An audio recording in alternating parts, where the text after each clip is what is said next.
ఏసే మార్గం నిన్ను విడువడు ఎడబాయడు. ఈరోజు దేవుని వాగ్దానం. హల్లెలూయా. అందరికీ షాలోమ్. ప్రతి ఒక్కరు ఎంతమంది అయితే ఉదయకాల వాగ్దానం ఇచ్చినో దేవుడు మిమ్మల్ని మీ కుటుంబాన్ని దీవించి ఆశీర్వదించినాక మరి ప్రతి ఒక్కరికి వెరీ గుడ్ మార్నింగ్ అండి. మీ అందరు హ్యాపీగా ఉండాలని మనసారా కోరుకుంటున్నాను.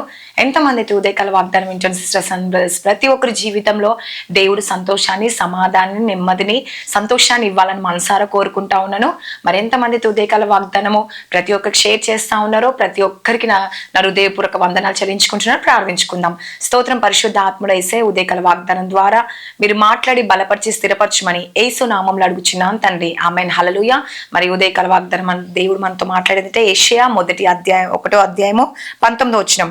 మీరు సమ్మతించి నా మాటలు వినినెడల మీరు భూమి యొక్క మంచి పదార్థములు అనుభవింతురు. హల్లెలూయా. చూడండి, ఈ ఉదయకాల సమయంలో ఎంతమంది అయితే సిస్టర్స్ బ్రదర్స్ ఈ వాగ్దానం వింటున్నారో చూడండి, దేవుడు మీతో మాట్లాడుతున్నాడు. ఏందంట, దేవుడి మాట వింటేనంట మీరు మంచి ఆహారము, మంచి పదార్థములతో మీ కుటుంబాన్ని దేవుడు నింపుతాడంట. హల్లెలూయా. సంతోషంతో నింపుతాడంట. మంచి ఆరోగ్యాన్ని ఇస్తాడంట. దేవుడు ప్రతి విషయంలో మీకు కార్యం జరిగిస్తాడంట. హల్లెలూయా. నిజంగా చూడండి, మనం భూమి యొక్క మంచి పదార్థములు అనుభవిస్తారంట. హల్లెలూయా. దేవుడు ఎంత మంచి వాగ్దానం ఈరోజు ఉదయకాలం ఇస్తున్నారండి సిస్టర్స్ అండ్ బ్రదర్స్.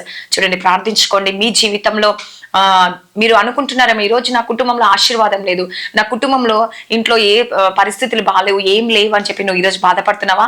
దేవుడు ఈరోజు మీతో మాట్లాడుతున్న భూమి మీద ఎన్నైతే మంచి పదార్థాలు ఉన్నాయో ఆ పదార్థాలన్నీ నీ ఇంటికి చేరుస్తాడంట. హల్లెలూయా. విశ్వసించి నమ్మినప్పుడు, ప్రార్థించినప్పుడు దేవుడు మేలుతో మన కుటుంబాన్ని నింపుతాడంట, ఆశీర్వాదంతో నింపుతాడంట అండి. నీ జీవితంలో దేవుడు గొప్ప అద్భుతాన్ని, గొప్ప ఆశ్చర్యం చేసే దేవుడు అండి.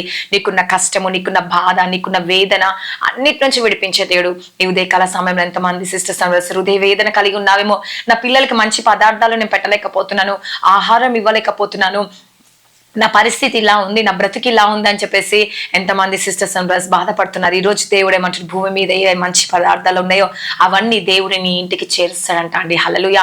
ఎప్పుడు చేరుస్తారు తెలుసా అండి? ఆయనకు లోబడ్డప్పుడు. హల్లెలూయా. ఆయనకు ప్రార్థించినప్పుడు. చూడండి, ఈ లోక తల్లిదండ్రులు కూడా వారి మాట వింటేనే మనకు అన్ని ఇప్పిస్తారు కదండి. మరి దేవుని మాట మనం విన్నప్పుడు దేవుడు ఎందుకండి నీ అవసరాలు తీర్చాడు, తప్పక తీరుస్తాడు. హల్లెలూయా. ఈ లోక తల్లిదండ్రుల కన్నా ఎక్కువగా నేను ప్రేమించే దేవుడు అండి.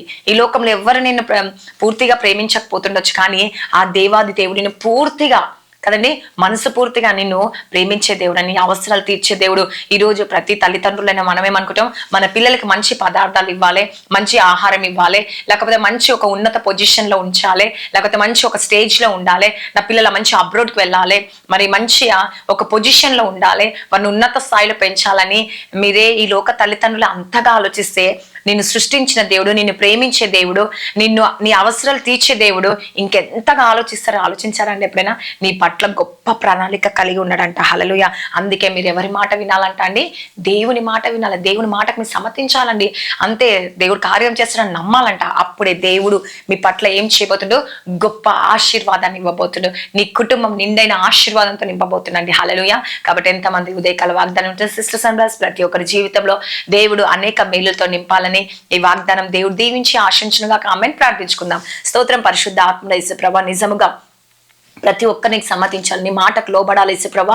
నన్ను నువ్వే సహాయము దయచేసి వారి కుటుంబంలో వేసే ఏ అవసరం అయితే ఉందో, ఏ కొరత అయితే ఉందో, ఏ కొదువైతే ఉందో వేసే అవన్నీ తీర్చాను యేసుప్రభా. వారి కుటుంబంలో గొప్ప ఆశీర్వాదం వచ్చినగాక, దీవెన వచ్చినగాక, నేను వారికి ఉన్న సమస్యలు, బంధకాలు యేసు నామంలో తొలగిపోనుగాక యేసుప్రభా.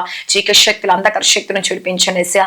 నేను ప్రతి ఒక్క తల్లిదండ్రులు వాళ్ళ పిల్లలకి మంచి పొజిషన్ లో ఉండాలని, ఆశీర్వాదాలు ఇవ్వాలని దేవా, మరి అనేక విషయాలు కార్యాలు జరిగించాలని కోరుకుంటూ ఉంటారు యేసయ్యా. వారి ఆశను నేను నెరవేర్చనేసే, వారికి మంచి ఆరోగ్యమును, వాళ్ళ స్టడీ పరంగా కావచ్చు, అన్ని విషయంలో మీరు కార్యం చేయండి. వాగ్దానం వారి జీవితంలో నెరవేర్చనేసి, ప్రతి కుటుంబాన్ని దర్శించండి, దీవించండి, ఆశ్రయించండి, పోషించండి, సంరక్షించండి, వారికి ఉన్న ప్రతి అవసరాలు తీర్చండి. పరిశుద్ధాత్మలో నీకే స్తోత్రం యేసుప్రభా. మీరే కార్యాలు జరిగించి వారి జీవితంలో అనేక మేలులతో నింపండి, ఆశీర్వాదంతో నింపండి యేసుప్రభా. మరి నాయన ఎంతమంది అయితే ఈ వాగ్దానం వింటున్నారు యేసయ్యా, స్కూల్స్ కి, కాలేజ్, జాబ్ రాకపోలే, ప్రయాణం తోడుగుని జాబ్ దయచండి, సంతానం దయచండి, గర్భఫలం లేక ఎంతమంది బాధపడుతున్నారు యేసయ్యా, వారి జీవితంలో గొప్ప మేలు జరుగును గాక యేసయ్యా. నాయనా ఎంతమంది ఎగ్జామ్స్ కి ప్రిపేర్ అవుతారు, వాడి జీవితంలో గొప్ప అద్భుతం జరిగించండి ఏసయ్య. ఇంటర్వ్యూకి వెళ్తున్న వాళ్ళు సక్సెస్ అవుట్ సహాయం చేయండి, వాళ్ళ ఇంటర్లో గొప్ప విజయం దయచేయండి యేసు ప్రభా. అబ్రాడ్కి వెళ్ళాలనుకున్న వారు కూడా వెళ్ళి ఒక సహాయం దయచేయండి యేసు ప్రభా. వాళ్ళకి వీసా దొరకాలి యేసు ప్రభా, జాబ్స్ దొరకాలి యేసయ్య, స్టడీ పరంగా ప్రమోషన్స్ దొరుకుటకు అన్ని విషయాల్లో మీరు కార్యం జరిగించండి యేసయ్య. ఎవరు ఏ విషయంలో అయితే ప్రార్థించుకుంటున్నారో అన్ని విషయంలో కార్యం జరిగించండి. కుటుంబ ప్రార్థనలు చేసుకోవాలి, రక్షణ భాగ్యం దయచండి. ఎవరి కుటుంబంలో చీకటి శక్తులు అంధకార శక్తులతో బాధపడుతున్నారు యేసయ్య, వారి జీవితంలో గొప్ప మేలు జరిగించమని దేవా మీరే సహాయం చేసి ప్రతి అవసరాలు తీర్చమని నజరేయుడైన యేసుక్రీస్తు నామములో అడుగుచున్నాను తండ్రి, ఆమేన్. God bless you. Praise the lord.